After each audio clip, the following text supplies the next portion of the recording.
हाँ तो बच्चों, ग्रेविटेशन क्या होता है, कुछ आइडिया? 9th क्लास से शुरू करना पड़ेगा एज यूजुअल। करें 9th क्लास से शुरू। अच्छा अच्छा, हो गया ना उसका, ये टॉपिक हो रखा है, तो जब आएगा तब ले लेना वापस। तो देखो, ग्रेविटेशन की शुरुआत में आप लोगों के लिए कर रहा हूँ क्लास 9th से, जैसा आप लोगों ने पढ़ रखा है, ठीक है। उसके बेसिस पर हम लोग शुरू करने वाले हैं। सबसे पहले, याद है ना न्यूटन के सर पे सेब गिरा था? सुनिए कहानी। न्यूटन के सर पे सेब गिरा, फिर उसने ग्रेविटी ढूंढ ली।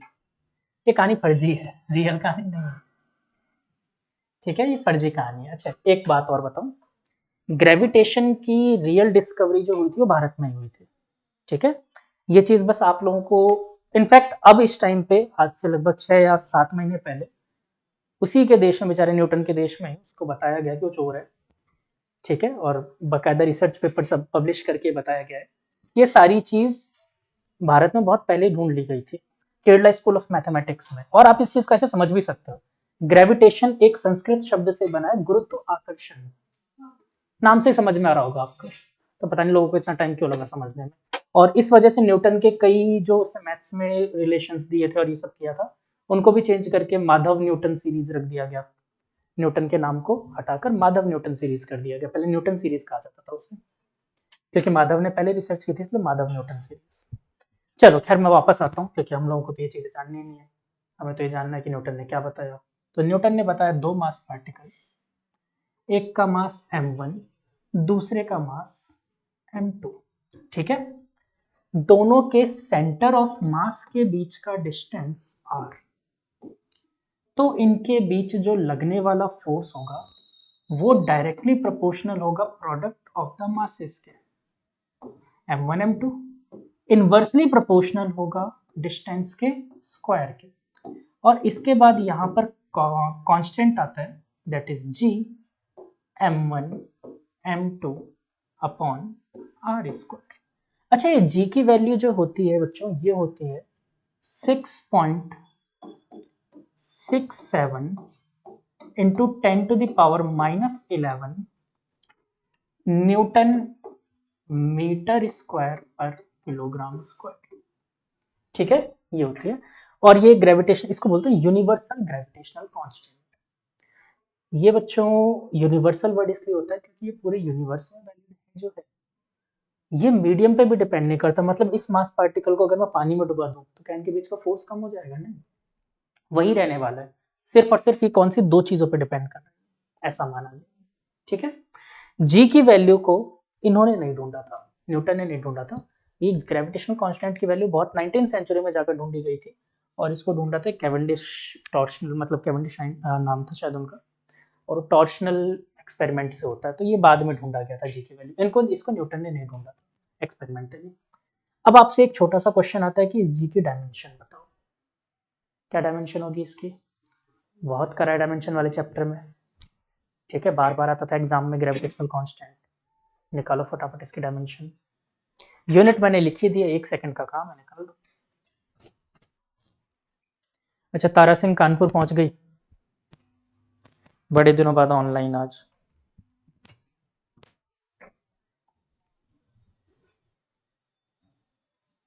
श्रेया की तबीयत खराब है, मानसी की भी तबीयत खराब है, और अनन्या की भी तबीयत खराब है, गरिमा का एग्जाम है।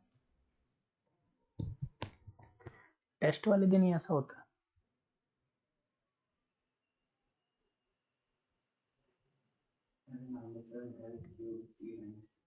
चल, मैं भी फटाफट निकाल देता हूँ। देखो कुछ खास नहीं है, न्यूटन को क्या लिख सकते हो, kilogram metre per second square into metre square per kilogram square.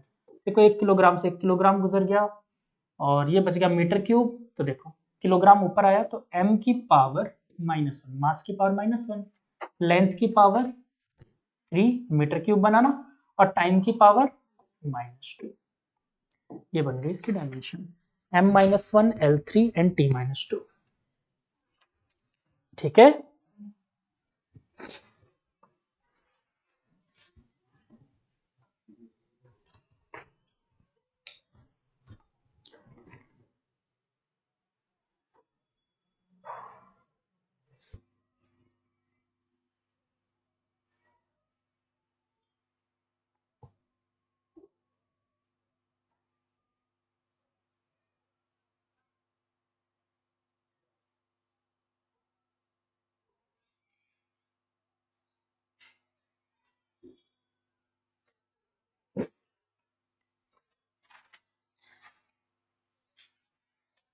अब यहाँ पर कुछ चीजें समझनी है हमें एडिशनल, ठीक है, कुछ एक्स्ट्रा चीजें समझनी है। पहला पॉइंट यहाँ पर मेंशन करो, ये फॉर्मूला हर जगह वैलिड नहीं है, ये फॉर्मूला सिर्फ और सिर्फ वैलिड है, valid for point masses only. लिखो valid for point masses only, अभी समझेंगे पॉइंट मास का क्या चक्कर, ठीक है। Valid for point masses only. Second point लिखो, force always acts along the line joining both the center of masses and always attraction in nature। मतलब दोनों के line joining both centre of masses both center of masses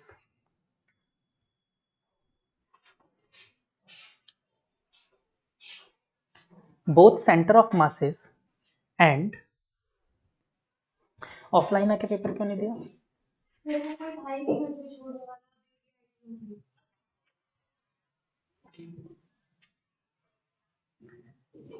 कितने दूर रहते हो? अरे इतनी दूर दूर है फिर। हाँ क्या बोला था मैंने? Force always acts along the line joining both center of masses and always attraction in nature। इसका फोर्स हमेशा अट्रैक्शन फोर्स होता है, ठीक है।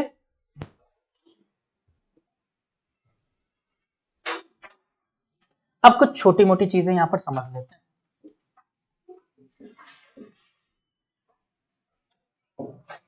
मतलब कि फोर्स कैसे एक्ट करेगा बच्चों?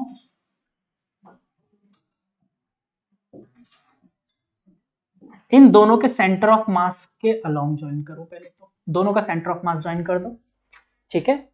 और अब जरा सोचो, ये ऑब्जेक्ट का नाम दिया था 1, इसका नाम दिया था 2, तो क्या बच्चों इस बॉडी को ये वाली बॉडी इधर की तरफ खींच रही होगी, तो इस पे लग रहा है फोर्स किस तरफ? इस तरफ, अलोंग द लाइन ज्वाइनिंग, ठीक है।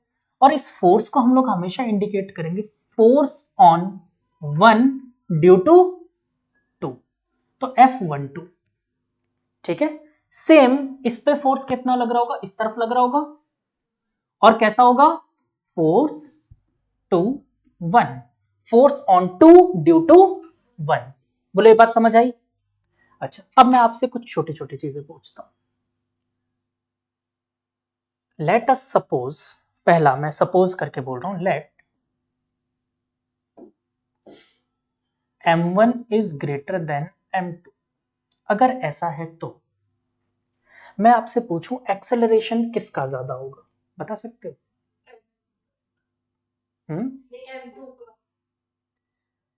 सोचो और सोचो। सेम होगा एक्सेलरेशन? नहीं, फोर्स सेम होगा। क्यों सेम होगा? एवरी एक्शन है इक्वल एंड अपोजिट रिएक्शन, दो डिफरेंट बॉडीज थी, न्यूटन का लॉ था, थर्ड लॉ। फोर्स दोनों बराबर होगा, मतलब F12 इक्वल टू F21 होगा। लेकिन बच्चों जिसका मास ज्यादा उसका एक्सेलरेशन ऑटोमेटिक कम हो जाएगा। तो मैं यहां पर एक बात बोल सकता हूं, that implies that A1 is less than A2। बोलो बात समझ आई कि नहीं? अच्छा मैं अगली बात पूछूं, V1 और V2 के बीच में क्या रिलेशन रहेगा? V1 V2 दोनों की वेलोसिटी में।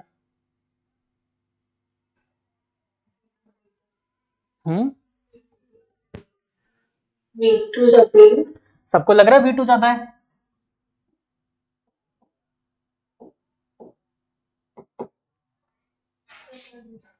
पता नहीं, कैसे बता सकते हो? मुझे क्या पता इनिशियली उसकी वेलोसिटी थी कि नहीं थी? हमने तो एक्सेलरेशन की बात की ना बच्चे, मुझे ये बोला गया कि दोनों ऑब्जेक्ट रेस्ट में थे, एक्सेलरेटेड नहीं थे, एक्सेलरेशन नहीं था, रेस्ट तो नहीं बोला गया। हो सकता है दोनों कांस्टेंट वेलोसिटी चल रहे हो, ठीक है। मुझे नहीं पता था ना, तो वेलोसिटी के बारे में कोई प्रेडिक्शन नहीं कर सकते। ये बात क्लियर? चलो अभी खत्म नहीं हुआ, अभी तो शुरू ही हुआ है दिमाग दौड़ाना, और दौड़ाते हैं थोड़ा सा। What about the acceleration of, अब ये वाली कहानी चलो रहने दो कोई दिक्कत नहीं। Acceleration of centre of mass, किस तरफ मूव करेगा, हैवी मास की तरफ या लाइट मास की तरफ? हैवी मास की तरफ सबको लग रहा है?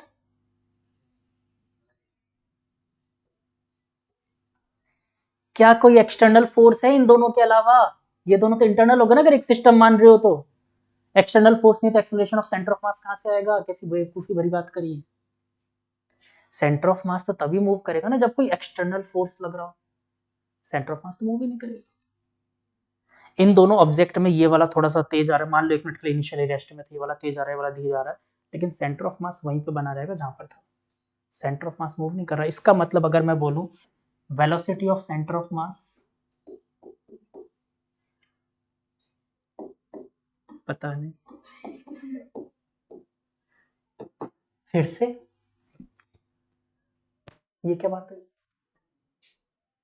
क्या मैंने बोला पूरा सिस्टम नहीं मूव कर रहा है? हो सकता है पूरा सिस्टम मूव कर रहा हो तो सेंटर ऑफ मास की वेलोसिटी हो सकती है। पूरा सिस्टम ही पहले से मूव कर रहा है, एक डब्बे में रख के लेके जा रहे थे, हो सकता है ना। सेंटर ऑफ मास की वेलोसिटी हो सकती है और नहीं भी हो सकती। फिर से सेंटर ऑफ मास की वेलोसिटी पता नहीं।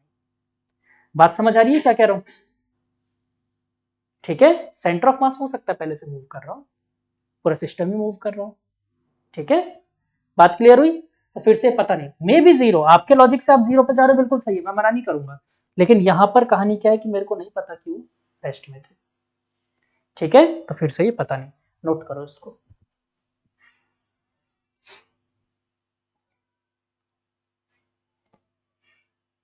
हिंदी में लिखना पता नहीं, इंग्लिश में नहीं। ऐसे कैसे लिखते हैं?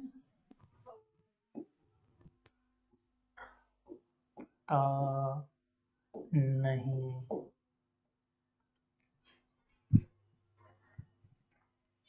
अच्छा हिंदी में मेरी वर्तनी बड़ी अशुद्ध है, मुझे नहीं पता मैंने सही लिखा है गलत लिखा है, सही लिखा है शायद।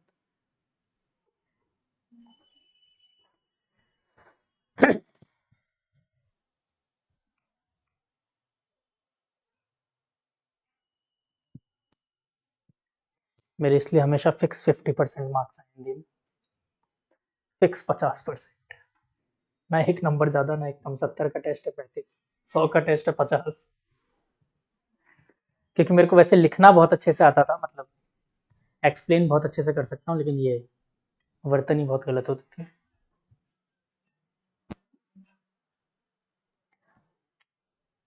आई होप क्लियर हुआ होगा थोड़ा सा। कुछ क्वेश्चंस पे चलो, आसान आसान से, नॉर्मल नॉर्मल से। चलो आज थोड़ा सा ना मैं आप लोगों का फंडामेंटल बढ़ाना चाह रहा हूँ, पुरानी चीजें रिवाइज करवाना चाह रहा हूँ। ये सब थोड़ा बहुत पुरानी चीजें आपने देखा होगा रिवाइज हुई है, ठीक है, थोड़ा बहुत और पुरानी चीजें रिवाइज करते हैं, धीरे धीरे इस पे तो आएंगे ही आएंगे, क्या दिक्कत है।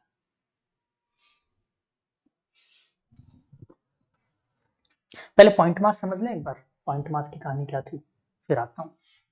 देखो, पॉइंट मास का मतलब ये है बच्चों कि मान लो एक ऑब्जेक्ट फिलहाल के लिए ये है और दूसरा ऑब्जेक्ट ये है, ठीक है, दोनों पास पास रखे हुए, कितना बड़ा है कितना छोटा है।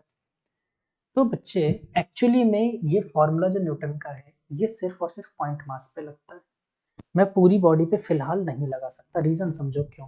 क्योंकि यहाँ पर भी एक पॉइंट मास होगा जिसके फोर्स की डायरेक्शन ये हो रही होगी, यहाँ पर भी एक पॉइंट मास होगा जिसके फोर्स की डायरेक्शन ऐसी होगी, यहाँ पर भी होगा जिसके फोर्स की डायरेक्शन ऐसी होगी। तो एक ही ऑब्जेक्ट देखो मल्टीपल फोर्सेस लग रहे हैं, क्या मैं इन दोनों के बीच में डायरेक्ट पॉइंट मास मान के लगा सकता हूँ? नहीं लगा सकता। लेकिन सन और अर्थ के केस में समझते हैं, सन भी बहुत बड़ा है, अर्थ भी बहुत बड़ा है। तो ये मान लो सन है, ये मान लो अर्थ है, और ये मात्र 15 करोड़ किलोमीटर दूर है, डिस्टेंस बहुत ज्यादा है। सारे फोर्स जो निकलेंगे पॉइंट मासेस से वो ऑलमोस्ट ऑलमोस्ट आप देखो पैरेलली तो हैं, सारे फोर्सेस जो पॉइंट मास से निकलेंगे। तो अगर ये सारे फोर्सेस पैरेलल थे तो we can assume easily both the point mass. तो हाँ, इस केस में मैं पॉइंट मास अज्यूम करके लगा सकता हूँ। तो अब इसको थोड़ा आसान भाषा में समझते हैं। अगर डिस्टेंस बहुत ज्यादा हो ऑब्जेक्ट छोटे बड़े भी हो तो कोई प्रॉब्लम नहीं है, पॉइंट मास अज्यूम कर लो, ठीक है। जैसे मून और अर्थ की बात करो तो बिल्कुल अज्यूम कर सकते हो, कोई प्रॉब्लम नहीं है। तब फिर मैं एक एक करके मुझे सॉल्व करना पड़ता, ये वाले क्वेश्चंस भी आएंगे, मैं करवाऊंगा भी, ठीक है। अगर ऐसा ऑब्जेक्ट हो जो बड़ा हो तो फिर वहां पर gm/r² नहीं लगा सकते, ठीक है, तो वहां पर वो इंटीग्रेशन करके करना पड़ता है, ठीक है। चलो, तो पहले तो ये पॉइंट मास का कंसेप्ट समझ लो, नोट कर लो। तो यहां पर लिख देना not applicable, applicable only for point mass, इन दोनों को पॉइंट मास मान के नहीं लगा सकते।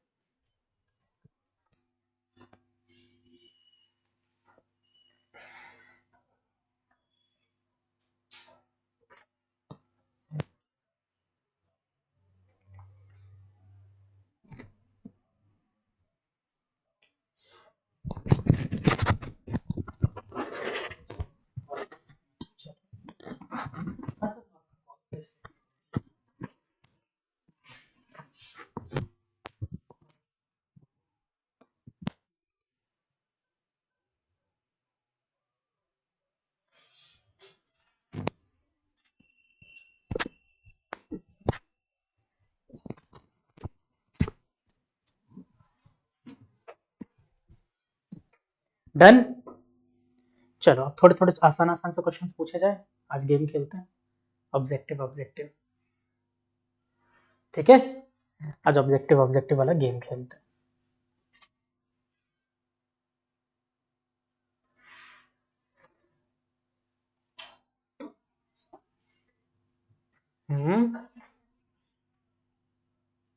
पहला क्वेश्चन, पहला तो मैं नॉर्मली पूछ रहा हूँ, ऑब्जेक्टिव नहीं, तो परिचित को ले लेते हैं। Let us suppose earth surface पे एक ऑब्जेक्ट है जिसका मास है, जिसका नाम है अरिचित, और इसका मास है 10 kg, ठीक है, ज्यादा हो गया, ठीक, 10 kg। अर्थ की जो रेडियस है बच्चों, ये है 6400 किलोमीटर्स, रेडियस ऑफ अर्थ, ये याद भी रखना है डेटा, ठीक। और मास ऑफ अर्थ जो है बच्चों, वो होता है आपके पास 6 इंटू 10⁻24 kg, ये मास ऑफ अर्थ, ठीक है। तो मैंने आपसे जो आसान सा प्रश्न पूछा है कि what is the force due to gravitation on अरिचित, अर्थ कितना फोर्स लगा रही है, assume earth as a point mass. बिल्कुल आप F is equal to gm/r² लगा सकते हो और निकाल दो, फॉर्मूला लग सकता है, दोनों मासेस गिवन है, रेडियस गिवन है।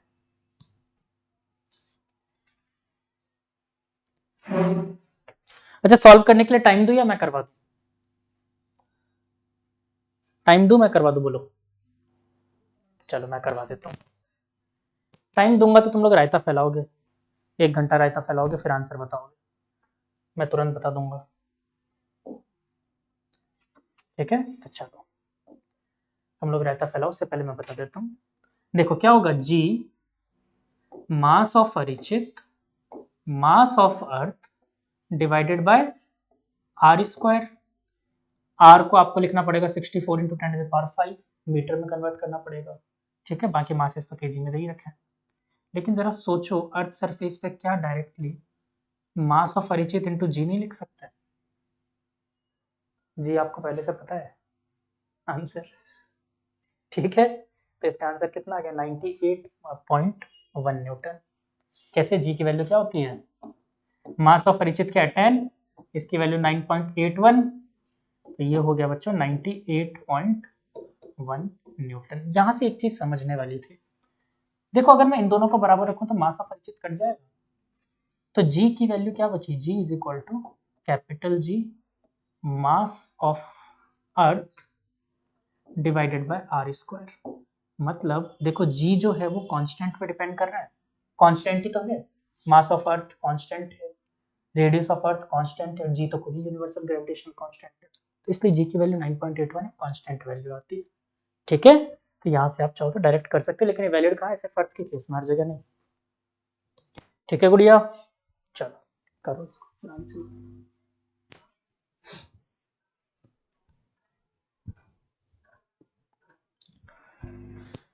अब तुम लोग करने बैठते तो पूरा फॉर्मूले में वैल्यूज रखते, सॉल्व करते 15 मिनट तक, बताते आंसर।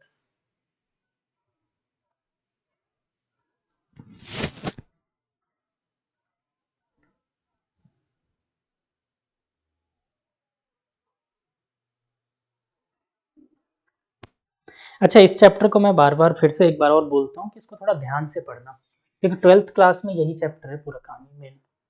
ठीक है, यही कहानी आएगी, बस वेरिएबल बदलूंगा और आपको पूरा समझ में आ जाएगा जो पहले से पढ़ा हुआ। इन केस में बताऊं कि 3 बार पढ़ोगे चैप्टर आप, बस अलग अलग नाम से। एक बार अभी पढ़ रहे हो, एक बार इलेक्ट्रोस्टैटिक्स में पढ़ोगे और एक बार ग्रेविटेशन में पढ़ो, उसमें मैग्नेटिज्म में पढ़ोगे। डन। अगला क्वेश्चन दो। चलो अब ऑब्जेक्टिव ऑब्जेक्टिव खेलते हैं थोड़ा सा।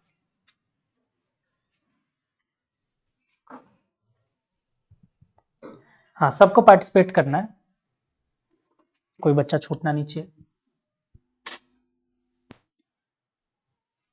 तो पहला क्वेश्चन है बच्चों, ये मैं डायग्राम बना रहा हूँ, ठीक है, डायग्राम बना रहा हूँ और ऑप्शन ही डायग्राम है। आपसे क्वेश्चन ये है कि किस में सबसे ज्यादा फोर्स ऑफ ग्रेविटेशन होगा। 5 ऑप्शंस होंगे। ऑप्शन ए डायग्राम है, इलेक्ट्रॉन एंड प्रोटॉन, पहला ऑप्शन। अच्छा, डिस्टेंस इनिशियली सबके बीच में सेम था, ठीक है, इलेक्ट्रॉन प्रोटॉन। सेकंड, एक मेटेलिक स्फीयर है जिस पे सिंगल -1 चार्ज है, मतलब इलेक्ट्रॉन के जितना ही चार्ज है, और यहां पर रखा है प्रोटॉन। ऑप्शन सी, यहां पर रखा है इलेक्ट्रॉन और यहां पर रखा है एक मेटेलिक स्फीयर, मतलब वैसा ही सेम साइज का है, वो गलती से बड़ा छोटा हो गया, +1 चार्ज है इस पे, मतलब प्रोटॉन जितना ही चार्ज है। एंड ऑप्शन डी है आपके पास, 2 मेटेलिक स्फीयर हैं, इस पे -1, इस पे +1, और ऑप्शन ई है सेम इन ऑल। ठीक है, सबके डिस्टेंसेस इनिशियली सेम थे जब मैंने चार्ज दिया है, ठीक है।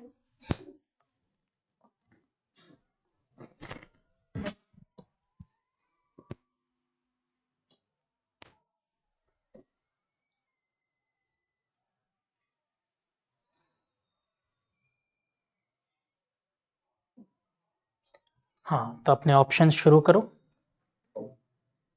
जिनको जिनको लग रहा है आगे आंसर बताते जाओ।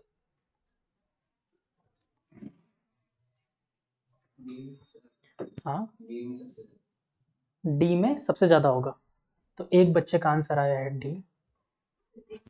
हाँ, एक बच्चे का आंसर आया है ए, एक और बच्चे का आंसर आ गया ए, अरिचित, इधर तरुश्री, ए, एक और बच्चे का आंसर आया ए,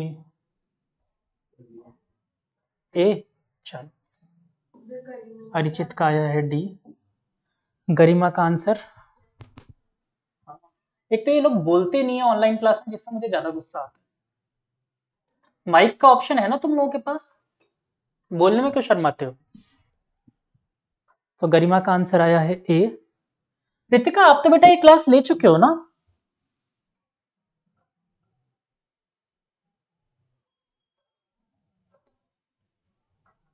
हाँ प्रीतिका, आप ये क्लास ले चुके हो तो आप लीव कर दो, सेम क्लास है,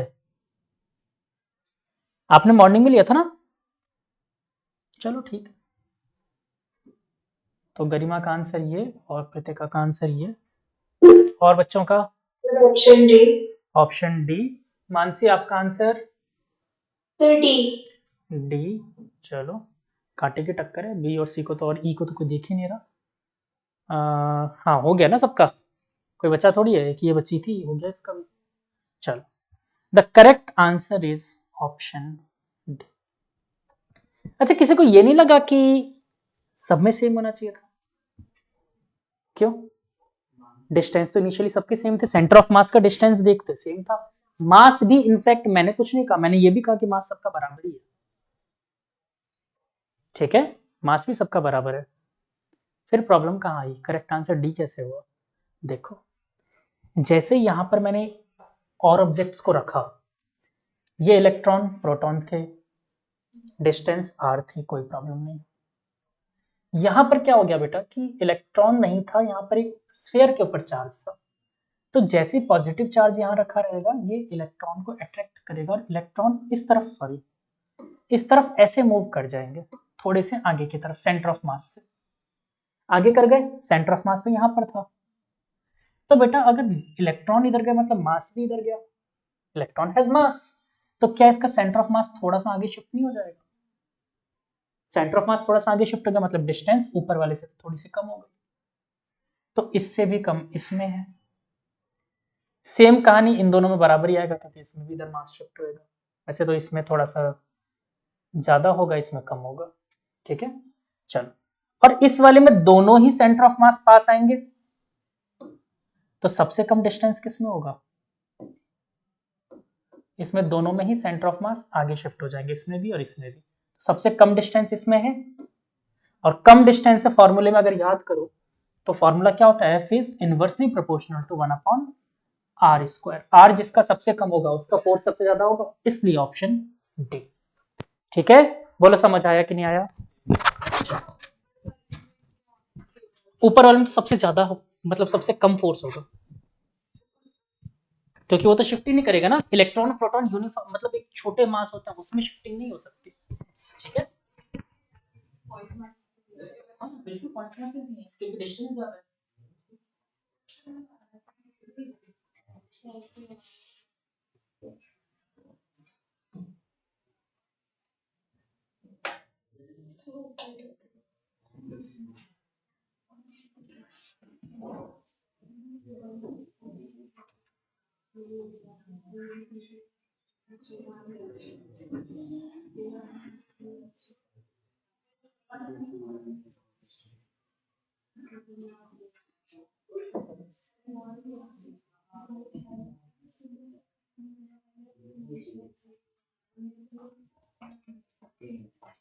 आया समझ में कि नहीं आया? पक्का? चलो, गुड।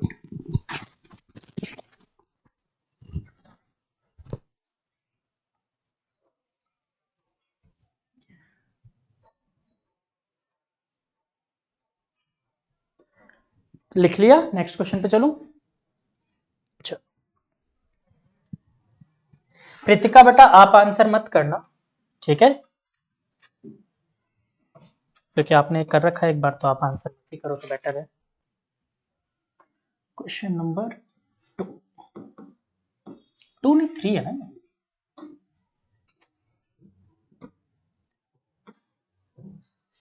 दो आइडेंटिकल स्फीयर्स थे,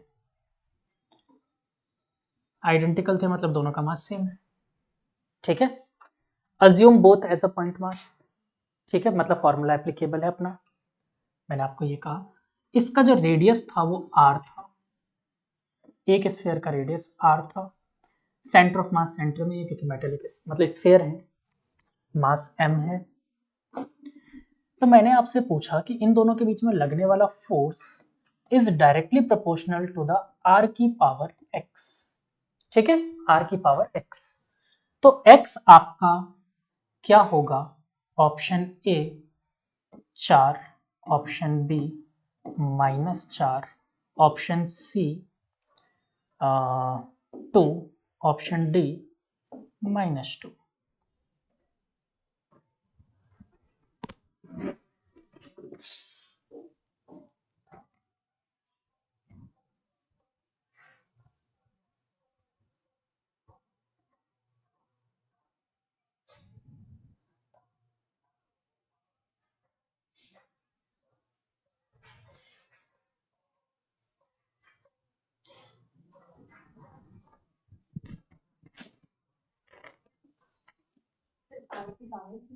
हाँ, x इज इक्वल टू क्या होगा ये बताया मैंने, लिख देता हूँ मैं x equal to question mark.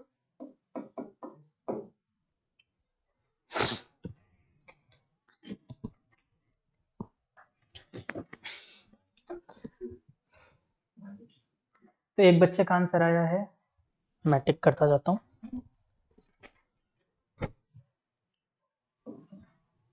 एक बच्चे का आंसर आया है -2,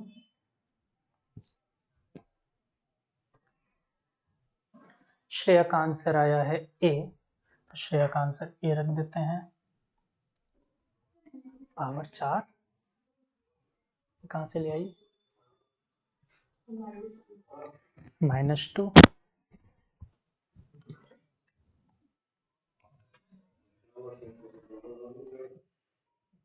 गरिमा का भी आंसर -2, एक और बच्चे का आया -2, एक और बच्चे का, और कौन रह गया, दोनों 2, तो एक बच्चे का आंसर आया 2 और एक का आया -2। ऑनलाइन में अब कौन कौन रह गया, अनन्या, तारा सिंह आपने नहीं बताया आंसर, मानसी आपने भी नहीं बताया, So -2. तो एक और बच्चे का आया -2, Mansi -2. -2, very good, the correct answer is option A. ये कैसे हो गया, तो श्रेया कैसे आया आंसर, बोलना मत कि तुक्के से।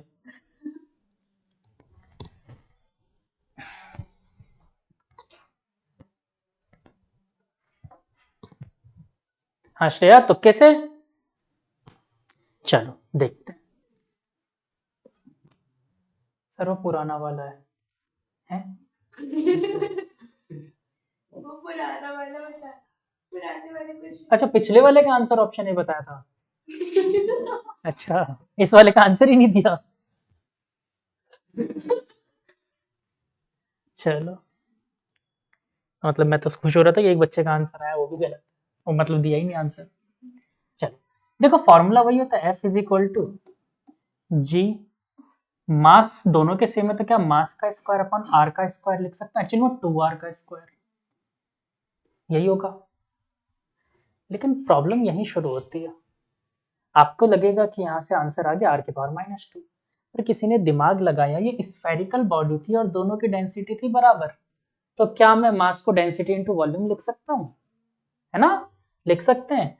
तो मास, अच्छा देखो अब मैं जी और इसको डेंसिटी इनटू वॉल्यूम लिखूंगा तो डेंसिटी का स्क्वायर, और वॉल्यूम को क्या लिख सकते हैं 4/3 पाई आर क्यूब का square divided by 4r square.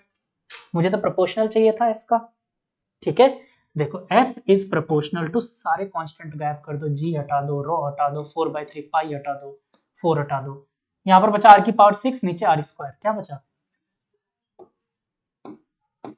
In questions को डायरेक्ट याद रखना, बहुत इंपॉर्टेंट क्वेश्चंस हैं ये, सीधे याद,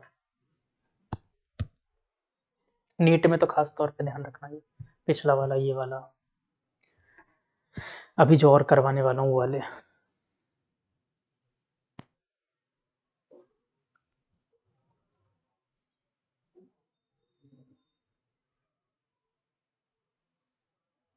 और कंसेप्ट से लाऊं, चलो और मजा आएगा, देखो भी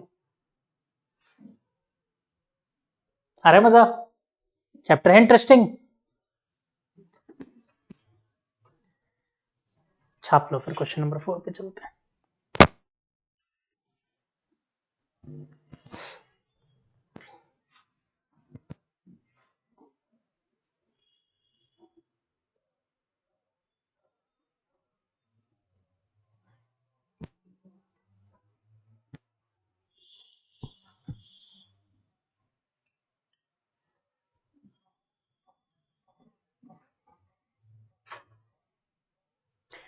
तो क्वेश्चन नंबर 4 कुछ ऐसा है कि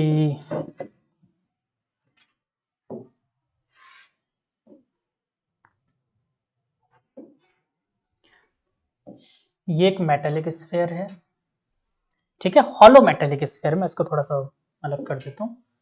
हॉलो मेटेलिक स्फीयर है जिसमें कंप्लीटली मास कहाँ है, ये रेड वाली लाइन पे, ठीक है, कंप्लीटली मास रेड वाली लाइन पे। इसके अंदर एक फिल्ड मेटेलिक स्फीयर रखा हुआ है।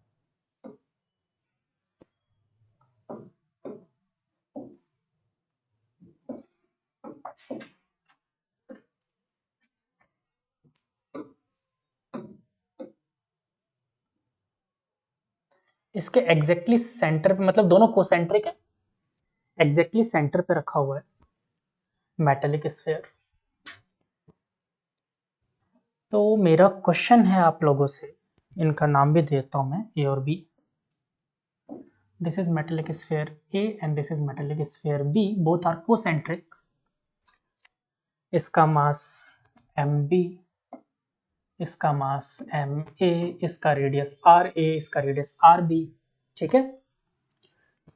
और एक्चुअली में मास दोनों के बराबर ही मान के चलो, मास दोनों के बराबर है। तो मेरा क्वेश्चन ये है कि what is the gravitational force F on B.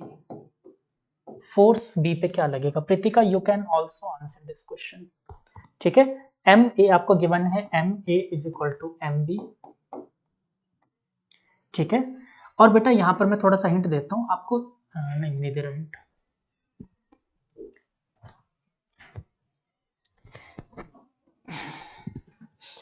अच्छा, इसमें ये ध्यान रखना, जो हॉलो स्फीयर जो था ना, वो यूनिफॉर्मली डिस्ट्रीब्यूटेड मास है।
ओके मानसी, मैंने आपका आंसर देख लिया है, ठीक है।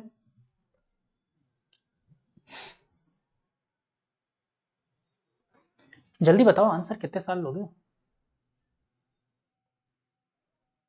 सीधा तो है, F is equal to G M M upon R square लगाओ, अपना डिस्टेंस बताइए सेंटर ऑफ मास के दोनों का कितना है।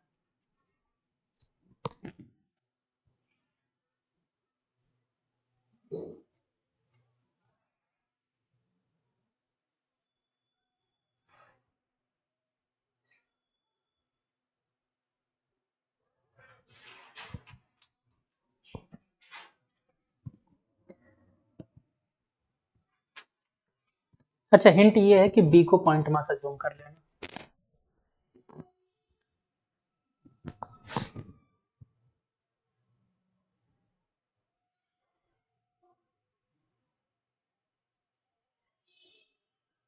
सर ये एक ही सिस्टर है और दो की बदल, क्या चीज, ये एक ही सिस्टर है। हाँ, कोई बाहर से कोई एडिशनल फोर्स नहीं आ रहा इस पे। जो भी फोर्स आएगा ग्रेविटेशन का, वो इसका आएगा इस पे, बड़े वाले स्फीयर का छोटे वाले स्फीयर पे, और छोटे वाले का बड़े वाले पे। जल्दी जल्दी आंसर बताओ सब लोग।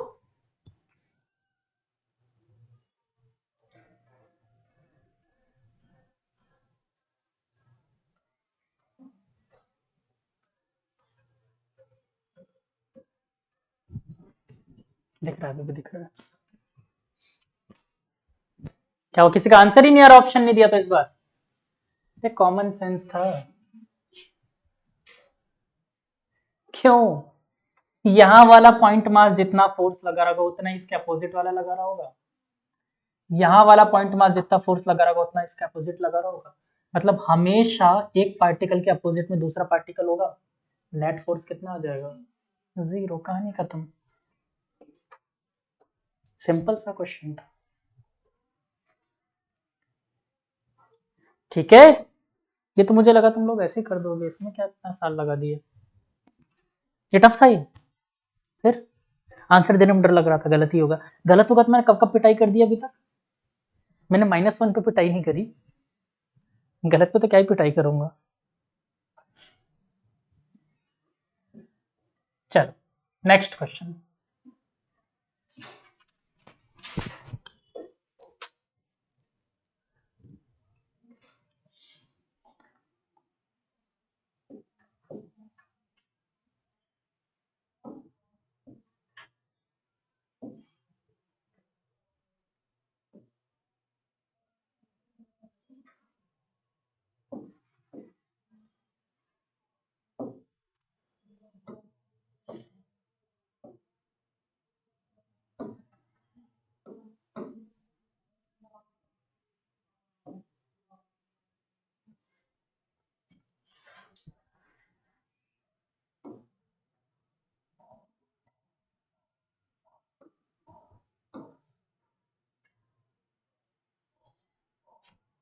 ये 2 क्यूब्स हैं बच्चों, और ये 2 क्यूब्स एक सरफेस पे रखे हुए हैं।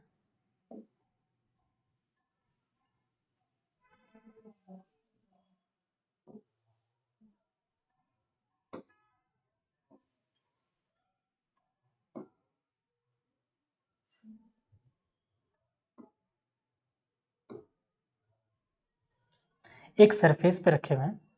दोनों क्यूब्स की जो LBH है वो A है, मास M है, ठीक है।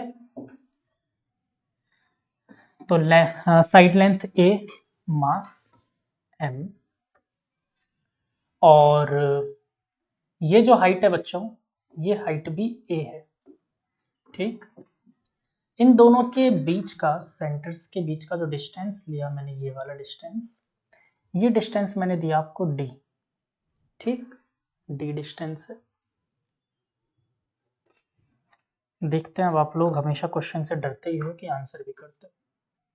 लेट अस सपोज इसका नॉर्मल रिएक्शन N1, इसका नॉर्मल रिएक्शन N2।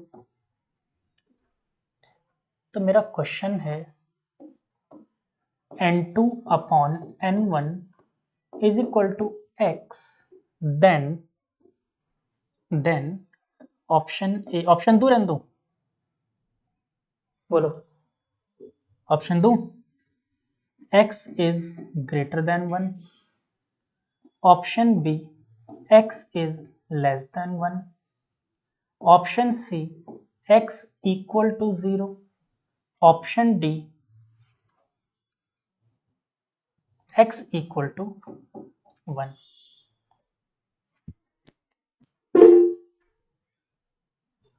हाँ मानसी, पर इन दोनों का मास सेम है ना? बिल्कुल मास सेम है, 100% आइडेंटिकल बॉडीज है, ठीक है। तो एक बच्चे का आंसर आया ऑप्शन डी। चलो लेट टाई मार्क, एक बच्चे का आंसर आया ऑप्शन डी।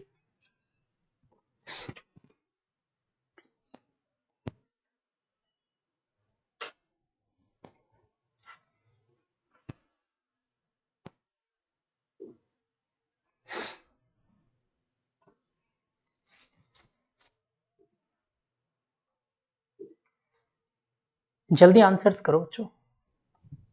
अच्छा सॉल्व करके करोगे, सॉल्व करके करो।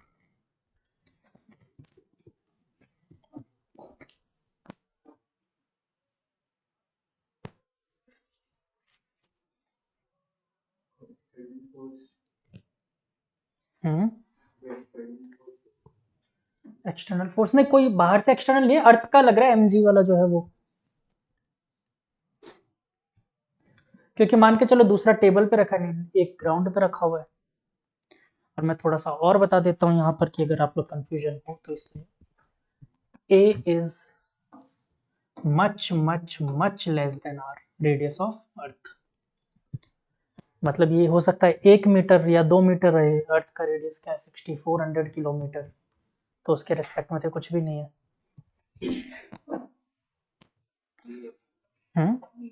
डी।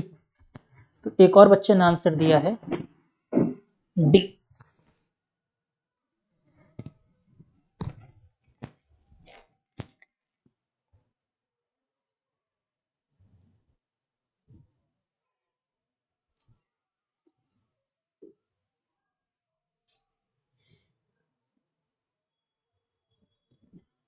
अच्छा, ग्रेविटेशन के एस्पेक्ट में सोचना है, ये ध्यान रखना है कि इन दोनों ऑब्जेक्ट में आपस में भी ग्रेविटेशन फोर्स लग रहा है, ये ध्यान रखना, ठीक है ना। कहीं पता चले तुम लोग बोलो तो नहीं सर ऐसा तो नहीं। इन दोनों ऑब्जेक्ट के बीच में भी ग्रेविटेशन फोर्स लग रहा है। डी नहीं है।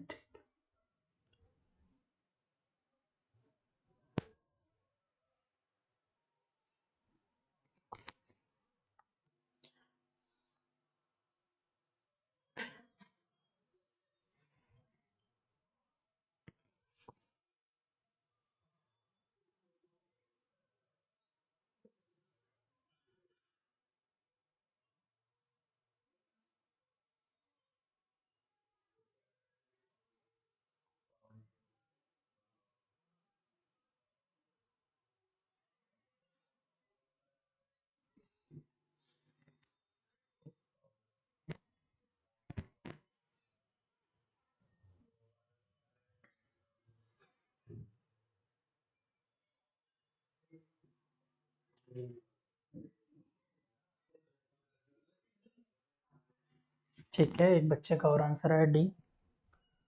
इसने तो हटा दिया था ना अपना आंसर।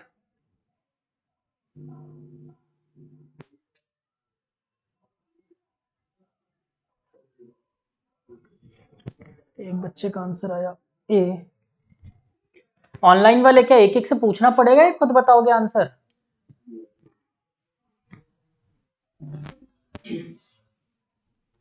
राशि गोपी एक साथ।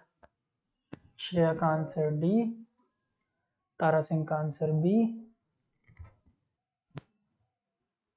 सर शायद बी। ठीक है, अरे तो मैच टाई होने वाला लग रहा है। एक एक बता दो इसमें, और सब में 3-3 हो जाएंगे। 3 बच्चों का आंसर नहीं आया। नील्स चाहिए नाखून। Option D. मैच ही खराब कर दिया इसने। हाँ, अब 2 लोग बचे हो। 2 क्या? आपने आपने बता दिया ना, आपने बता दिया। एक बच्चा बचा है ऑप्शन ए के साथ। ठीक है, मेरा भी डी से हटा। इधर से मानसी, अनन्या, श्रेया, गरिमा, इन चारों का आ गया ना। ठीक है, एक बच्चे ने अपना आंसर डी से हटा के बी पे किया। ठीक है, अब हो गए ना 3-3। तो द करेक्ट आंसर इज, क्या दे दो?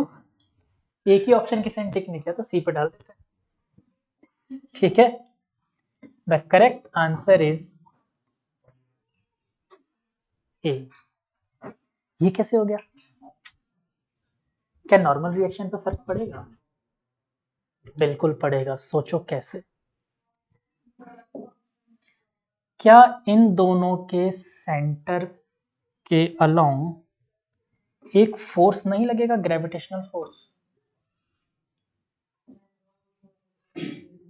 सेंटर के अलोंग लगेगा एक ग्रेविटेशनल फोर्स, हाँ कि ना? तो मान लो बेटा वो फोर्स कैसे लग रहा है, कौन सा कलर लूं, कौन सा बच गया इसमें? नहीं है, सारा रंग बिरंगा सा हो गया, आइसक्रीम बन गया। ब्लू कलर नहीं। ब्लू नहीं लिया, आइसक्रीम जैसा लग रहा है। तो बेटा इस पे एक फोर्स लगेगा एफ, इस वाले पे इधर की तरफ और इस वाले पे इधर की तरफ। एक एक ऑब्जेक्ट को उठाते हैं, पहले इस वाले को उठाता हूँ। Let us suppose this angle is theta, इसी थीटा एंगल पे लग रहा है। ठीक है, वैसे ही थीटा चाहो तो निकाल सकते हो क्योंकि मुझे ए पता है और डी पता है। ठीक है, हम निकाल सकते हैं बट मुझे जरूरत है नहीं, फिलहाल मान लिया हम लोगों ने। ठीक है, पहले इस वाले ऑब्जेक्ट को सॉल्व करते हैं। फ्री बॉडी डायग्राम बनाकर ऊपर लग रहा है N1, नीचे लग रहा है mg, ठीक है। इधर की तरफ फोर्स के दो कंपोनेंट टूटेंगे, एक इधर की तरफ एक नीचे की तरफ, एक सॉरी इसका नीचे नहीं इसका ऊपर टूटेगा, एक नीचे और एक ऊपर, ठीक है ना, एक इधर एक इधर। तो यहां पर हो जाएगा प्लस एफ कॉस थीटा, इधर आ जाएगा एफ साइन थीटा। अच्छा बॉडी कोई उछल कूद नहीं करी इक्विलिब्रियम में, मतलब n1 plus F cos theta is equal to M G. यहां से आ गया n1 बराबर M G minus F cos theta. कोई दिक्कत पहले केस में? दूसरे केस को भी सॉल्व करते हैं। मुझे व्हाइट कलर ही ठीक लग रहा है, मैं ये ले लेता हूँ। देखो ऊपर लग रहा है नॉर्मल रिएक्शन n2, नीचे लग रहा है mg, और बच्चों f के दो कंपोनेंट, एक इस तरफ और एक नीचे की तरफ, f cos थीटा। तो यहाँ पर n2 इज इक्वल टू क्या आ जाएगा, mg plus f cos theta. जरा देखो यहाँ पर mg में f cos थीटा जुड़ रहा है और यहाँ पर माइनस हो रहा है, तो बड़ा कौन है, n2 या n1? तो n2 अपॉन n1 1 से बड़ा आएगा कि छोटा आएगा, बड़ा आएगा, सिंपल। ठीक है, तो का ही सही आंसर तो सही आ गया। अच्छा किया था, अरे वाह गुड गर्ल, -1।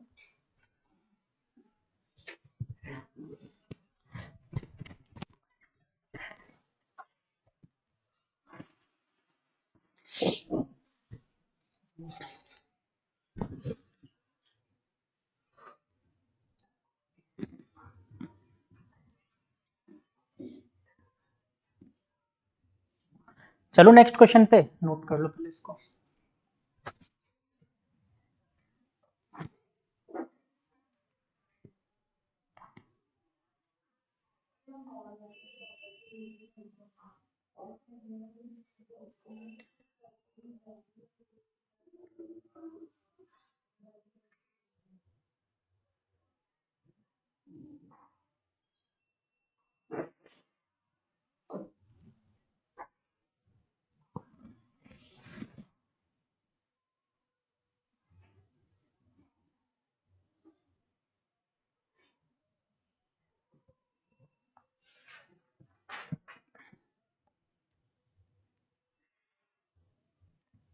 नेक्स्ट क्वेश्चन से पहले एक छोटी सी थ्योरी पढ़ा देता हूं मैं।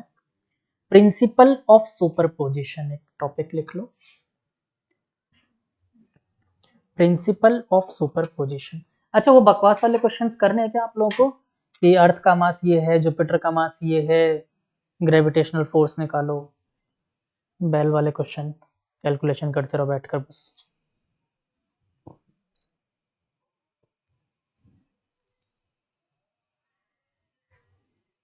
अच्छा दिमाग में आ रहा है ग्रेविटेशन में आखिर ऐसा क्या होगा कि 8-9 लेक्चर पढ़ा दूंगा मैं, आ रही है चीज दिमाग में, ऐसा क्या ही होगा इसमें जो 8-9 लेक्चर आ जाएगा।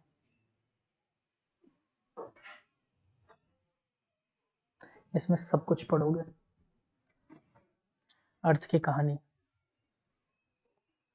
ठीक है।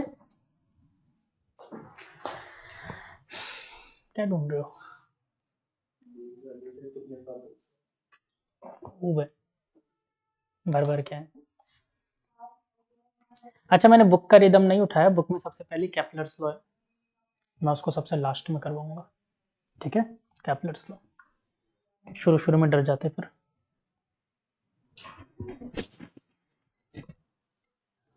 हाँ। तो प्रिंसिपल ऑफ सुपरपोजिशन ये क्या होता है बच्चों, बकवासी चीज है, देख लो। तो ये एक पॉइंट मास है 1, जिसका मास 1 होगा, ठीक है। यहाँ पर इसके आसपास 6-7 मासेस पड़े हैं, ये रहा ये रहा ये रहा ये रहा ये रहा ये रहा, ऐसे है ना, 1 सॉरी 1 नहीं, 2 3 4 5 6 n, ठीक है, सॉरी स्मॉल n ले लेता हूँ, मतलब n पार्टिकल्स इसके आसपास पड़े। मैं आपसे पूछ रहा हूँ कि 1 पे कितना ग्रेविटेशनल फोर्स लग रहा होगा। तो देखो कुछ नहीं सोचना है, क्या इन दोनों का फोर्स निकाल सकते हैं? अगर मैं निकाल सकता हूँ तो क्या इस पे फोर्स ऐसा लग रहा होगा? अगर इन दोनों का फोर्स निकालूं तो इस पे फोर्स ऐसा लग रहा होगा, इन दोनों पे निकालूं तो ऐसा लग रहा होगा। क्या सबका वेक्टर सम कर दोगे रिजल्टेंट फोर्स नहीं आ जाएगा? तो बस सिंपल से कहानी, F net is equal to F force on 1 due to 2 plus force on 1 due to 3 plus force on 1 due to 4 निकाल सकते हो, dot dot dot plus force on 1 due to, यही हो जाएगा नेट फोर्स, हो गया काम, यही है प्रिंसिपल ऑफ सुपरपोजिशन।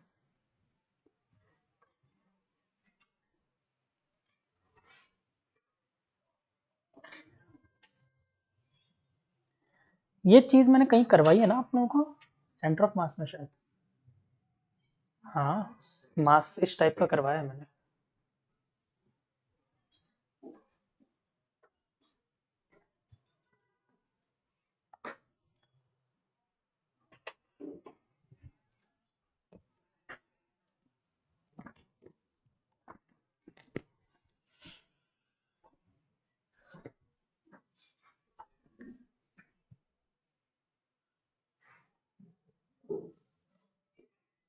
कैसे?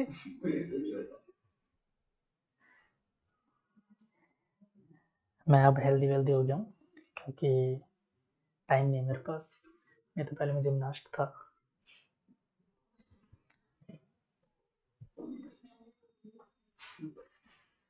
क्या?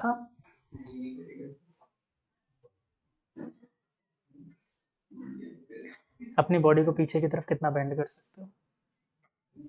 हाँ? देखो करके,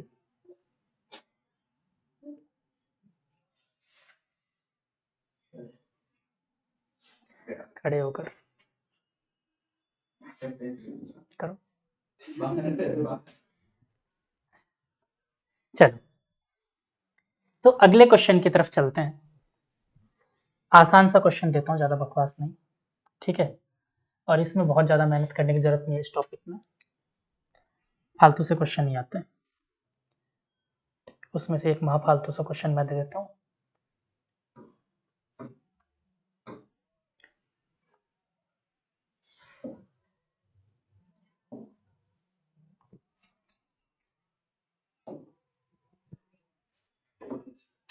क्या यार,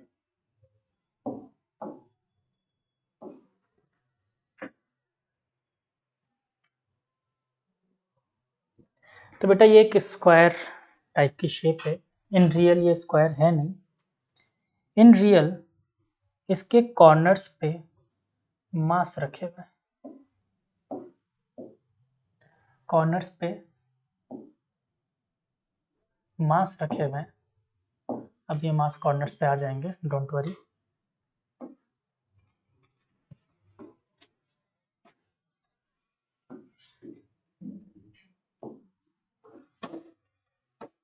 ठीक है सारे कॉर्नर पे, ये थोड़ा सा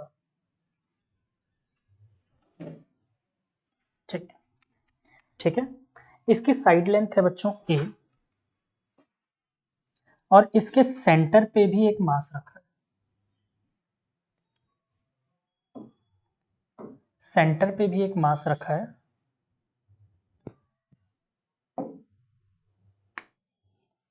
मजा खराब हो गया।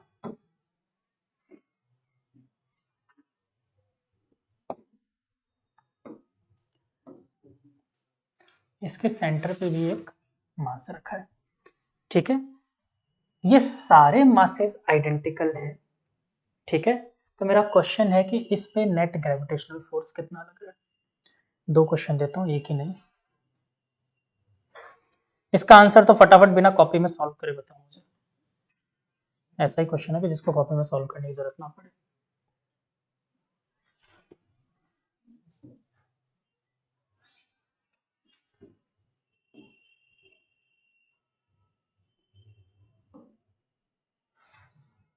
लग रहा है इक्विलेटरल ट्रायंगल जैसा।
फटाफट इसका आंसर बताओ। 0, सोचना ही नहीं है यार, इधर जितना उतना इधर, उतना इधर, उतना इधर, चारों तरफ से कैंसिल आउट हो गया, नेट फोर्स कितना, 0, खत्म कहानी। चाहो तो निकाल लेना बैठकर, इसका इसका 0 होगा, निकाल के देखो, देखो निकाल के।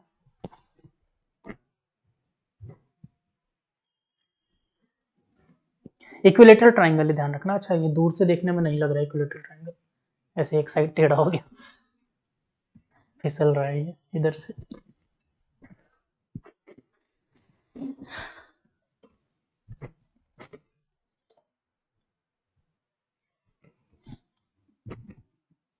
जल्दी जल्दी कर लो इस क्वेश्चन को, या घर से कर लोगे, बोलो। कुछ खास नहीं है, फोर्स तो सब में बराबर ही होंगे, बस वेक्टर सम निकालना है, ठीक है। 3 फोर्सेज लग रहे हैं, लेमिस थ्योरम लगा के, नहीं लेमिस तो क्या लगाओगे, अपने हिसाब से फोर्स थ्योरम लगा के निकाल लेना।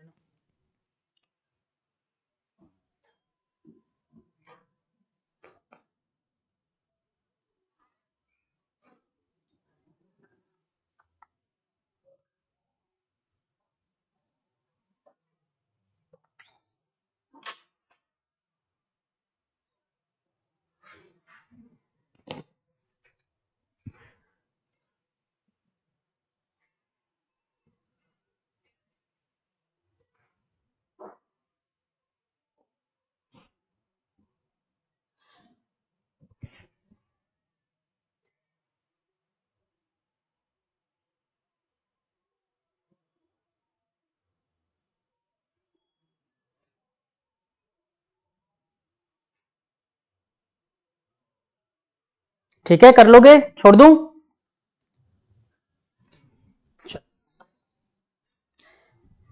भरोसा करो तुम लोगों पे, रहने दो, मैं कर ही देता हूँ,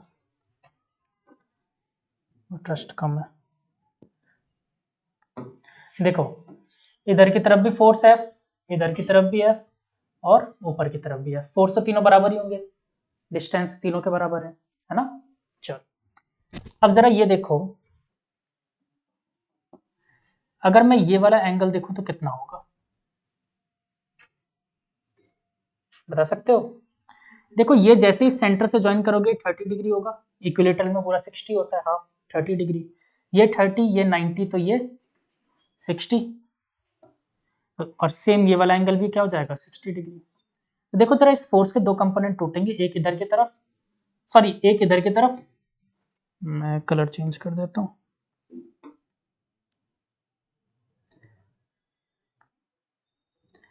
एक कंपोनेंट इधर की तरफ क्या, F sin 60, और एक कंपोनेंट इसका भी इधर की तरफ F sin 60, कोई दिक्कत नहीं। ऊपर की तरफ F लगी रहता और नीचे की तरफ लगेगा 2 टाइम्स ऑफ F cos 60, ठीक है। देखो, ऊपर लगा F, नीचे लगा माइनस का 2 F cos 60, कितना होता है, √3/2, इधर भी 0 और उधर भी 0, आंसर 0, ठीक है, डन। हाँ तो भाई, मैं सीधे आंसर क्यों बता दूं, फिर तुम लोग मेहनत ही नहीं करोगे ना। अच्छा, यहीं पे इक्विलेटरल नहीं देता तो मजा आता, ठीक है, फिर मेहनत करनी पड़ती। चलो जल्दी करो, फिर नेक्स्ट क्वेश्चन देता हूँ अच्छा वाला।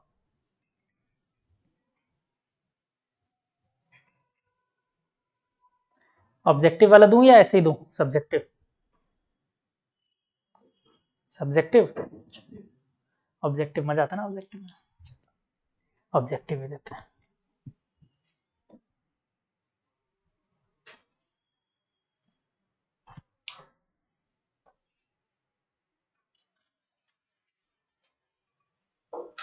हो गया?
यहाँ पर एक मास है बच्चों, पॉइंट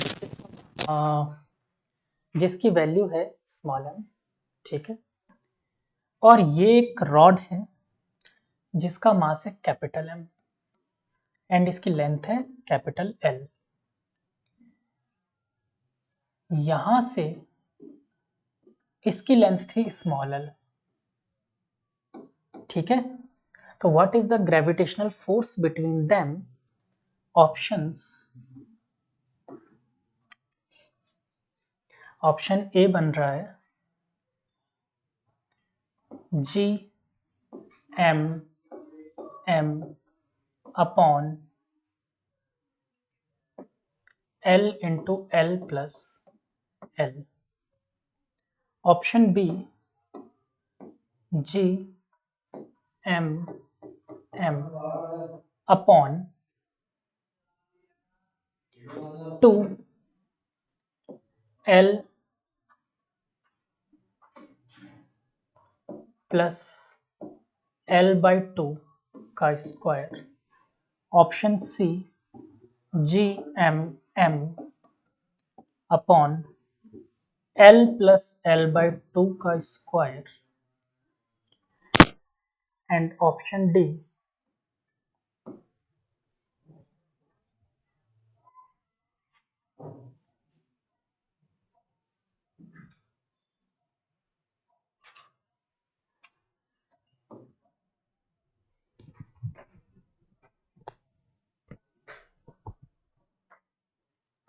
चलो आंसर्स बताना भी शुरू हो गया कुछ बच्चों का। मेरे क्लास में अच्छे अच्छे बच्चे हैं।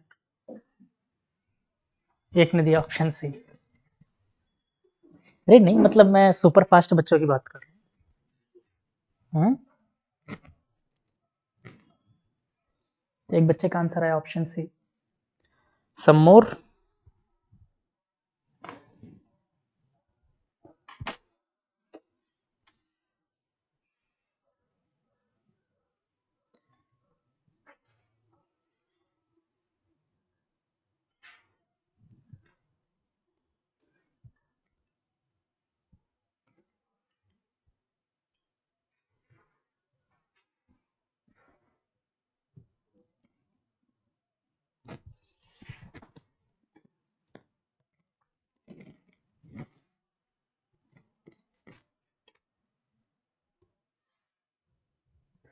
अच्छा चलो, मैं इस क्वेश्चन में आप लोगों को एक सहूलियत देता हूँ, तुक्का खेल सकते हो।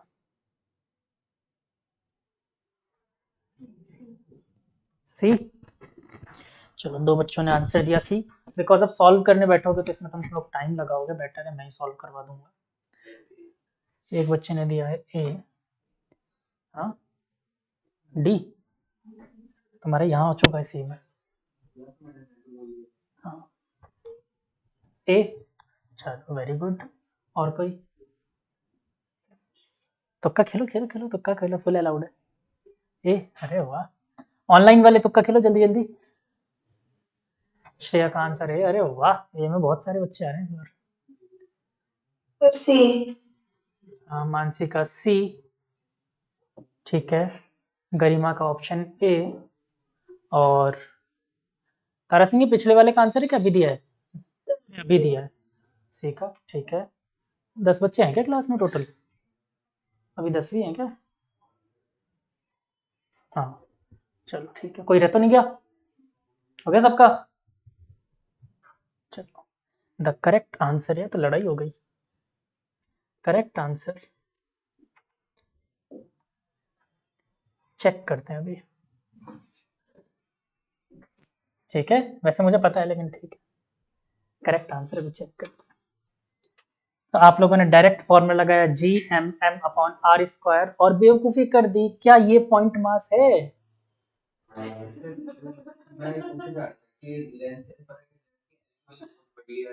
देखो यहाँ पर सिंपल सी कहानी है कि मैंने तुम्हें ये चीज बताया ही नहीं। मैं हर क्वेश्चन में बोल रहा था assume point mass, assume point mass. क्या मैंने यहाँ पर बोला पॉइंट मास? मैंने यहाँ पर तुम्हें बकायदा बोल के दिया यूनिफॉर्म लेंथ। यूनिफॉर्म नहीं, मैं सब में बोला पॉइंट मास।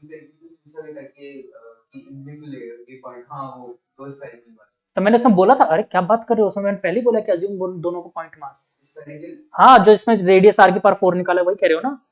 क्वेश्चन में देखना, रिकॉर्डिंग कर रहा हूँ मैं, दिखा दूंगा, मैंने बोला है। वो फर्स्ट वाला था जिसके अंदर वो इसमें सबसे ज्यादा लगेगा फोर्स। हाँ, तो मैंने वहां पर ही बोला था पॉइंट मास अज्यूम करो, ठीक है? मतलब मैंने उस टाइम नहीं बोला था, बाद में बोला था अज्यूम पॉइंट मास उस वाले में, ठीक है? तो यहाँ पर ये पॉइंट मास नहीं है, तो जल्द गलती से भी लगा मत देना, ठीक है? अब देखो क्यों। तो बेटा ये फॉर्मूला जो होता है जीएम अपन आर स्क्वायर, ये किस पे वैलिड है? Only and only point mass पे। एक काम करते हैं ना, यहाँ पर ही पॉइंट मास अज्यूम कर लेते हैं। लेट अस सपोज ये मेरा एक मास का पार्टिकल का टर्म, जिसका मास है dm और इसकी थिकनेस है dx, और इसकी मेरी स्मॉल m से जो लेंथ है वो है x। कोई दिक्कत? ये 3 चीजें मानी। याद है लीनियर मास डेंसिटी अज्यूम करते थे अपन, क्या अज्यूम करते थे बच्चों? Lambda is equal to total mass upon total length, और इसी को क्या बोल सकते हैं? Small mass by small length. और यहां से मैं dm निकालूं तो क्या आ जाएगा? m by L D X is equal to dm, equation 1। बोलो कोई दिक्कत? ठीक है। अच्छा ये बताओ, इन दोनों के बीच में फोर्स कितना लग रहा होगा? अगर मैं इन दोनों के बीच में, ये भी तो पॉइंट मास है, अब तो पॉइंट मास है, अब तो लगा सकते हो, मास पार्टिकल ही तो काटा, तो क्या हो जाएगा? G M D M upon distance कितना है? एक्स स्क्वायर, यही होगा। अच्छा ये फोर्स भी तो स्मॉल फोर्स होगी ना इन दोनों के बीच की, तो डीएफ बोल दो।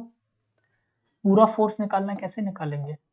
Integration on both side, DM को रिप्लेस करो, कांस्टेंट बाहर फेंको, टोटल फोर्स एफ हो जाएगा, इंटीग्रेशन जी, स्मॉल एम बाहर आया, डीएम की जगह क्या आएगा? M by L D X, तो एम और एल भी कांस्टेंट है, इसको बाहर फेंक दिया, ठीक है? अंदर क्या बचा? dx upon x square, limit x कहां से कहां तक बढ़ा सकते हो आप? स्टार्टिंग यहां से करोगे, खत्म यहां पर करोगे, तो पहली लिमिट कहां से स्टार्ट हुई? लोअर लिमिट, x की वैल्यू स्मॉल l, x की वैल्यू स्मॉल l, और लास्ट कहां पर खत्म हुई? l plus capital L, x की वैल्यू मैक्सिमम कहां तक जाएगी? l प्लस कैपिटल L तक। अब इंटीग्रेशन करना तो मेरे हिसाब से आप सबको आता ही है, क्या होता है? -1 अपॉन एक्स आ जाएगा इसका इंटीग्रेशन, ठीक है ना? अरे एक्स की पावर -2, एक्स की पावर n+1 अपॉन n+1 क्या आएगा? एक्स -1 अपॉन एक्स, तो G M M upon capital L into -1 upon X, और अपर लिमिट लोअर लिमिट लिख देता हूं मैं L plus small l। Put करो लिमिट्स, थोड़ा सा मैं इसको इधर कर दूं, कंटिन्यू। चलो, तो G M M upon capital L, पहले क्या रखेंगे? अपर लिमिट, तो -1 upon L plus L, plus, देखो माइनस आता लेकिन एक माइनस और आ गया, तो plus upper limit 1 upon small L.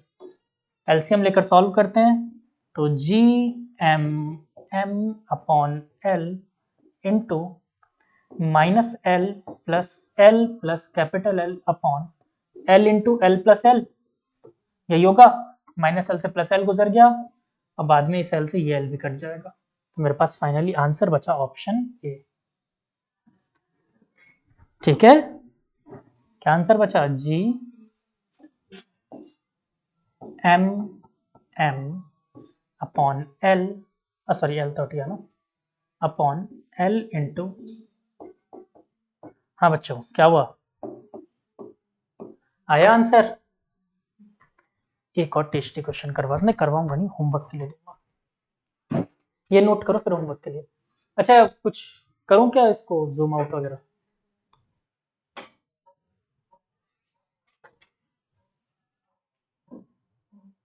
ठीक है,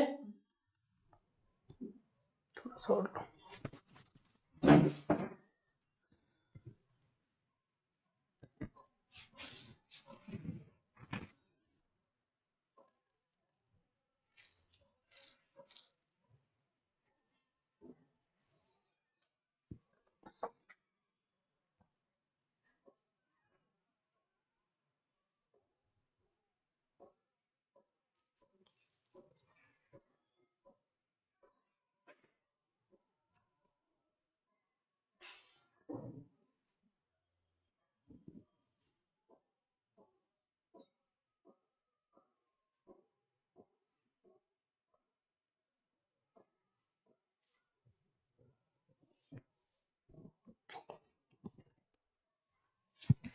अगर एल की लेंथ बहुत ज्यादा होती है फिर ऊपर आना, क्या चीज? अगर एल की लेंथ बहुत ज्यादा है, दोनों के बीच में डिस्टेंस बहुत ज्यादा है, फिर वो लगा सकते हैं।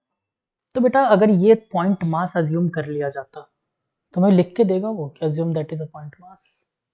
हाँ, अगर ये मान लो यहाँ पर तुम्हें दे देता small L is much much greater than capital L, तो तुम लगा सकते थे।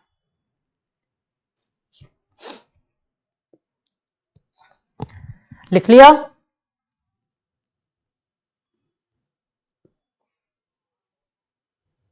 चलो तो एक टेस्टी क्वेश्चन होमवर्क के लिए दिमाग लगा के आना।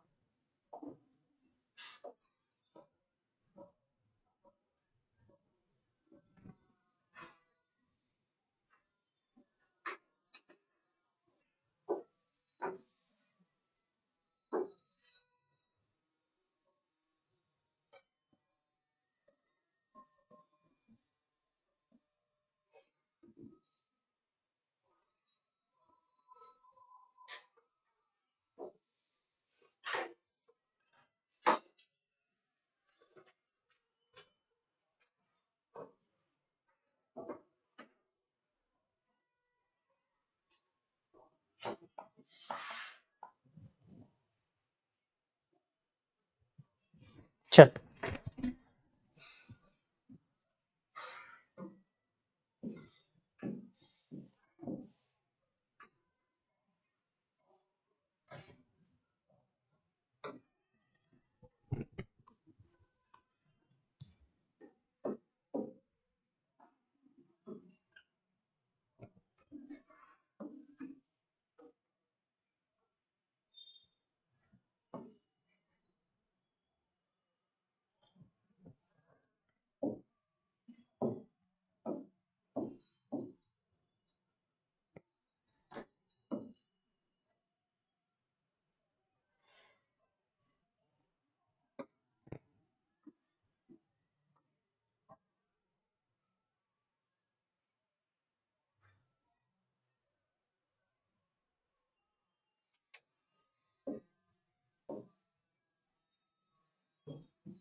चलो ठीक है, कलर दिख रहा है तो कोई। देखो ये एक मेटेलिक स्फेयर थी, कंप्लीट मेटेलिक स्फेयर था जिसका mass small sorry capital M हुआ करता था।